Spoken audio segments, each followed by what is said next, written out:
নমস্কার বন্ধুরা, কেমন আছো তোমরা?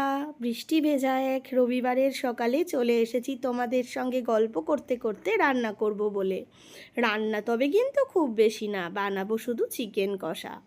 আলুটা আগেই ভেজে রেখেছিলাম, চিকেনটা দই দিয়ে ম্যারিনেট করে রেখেছিলাম, মিক্সিতে পেঁয়াজ রসুন আদা টমেটোর পেস্টটাও বানিয়ে রেখেছিলাম।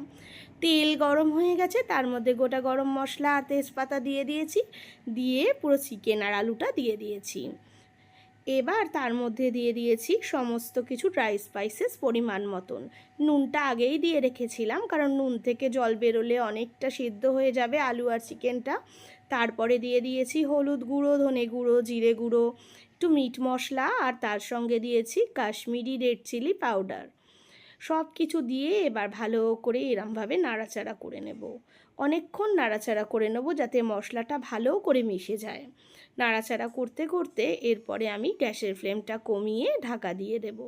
ঢাকা দিলে কি হবে, ঘামে ঘামে আর একটু চিকেন আর আলু দুটোই সিদ্ধ হয়ে যাবে। এরকম ঢাকা দিয়ে দিয়েই আজকের চিকেনটা বানাবো। যেহেতু কষা কষা বানাবো, তাই আমি আলাদা করে কোনো জলের মধ্যে অ্যাড করব না।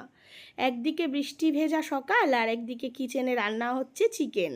কি সুন্দর না? পুরো মনে হচ্ছে কম্বিনেশনটা একদম একদম অ্যাকুরেট। তো যাই হোক, আর কয়েকটা কাঁচা লঙ্কা দিয়ে দিয়েছি, যেহেতু ঝালটা একটু কম করেছি।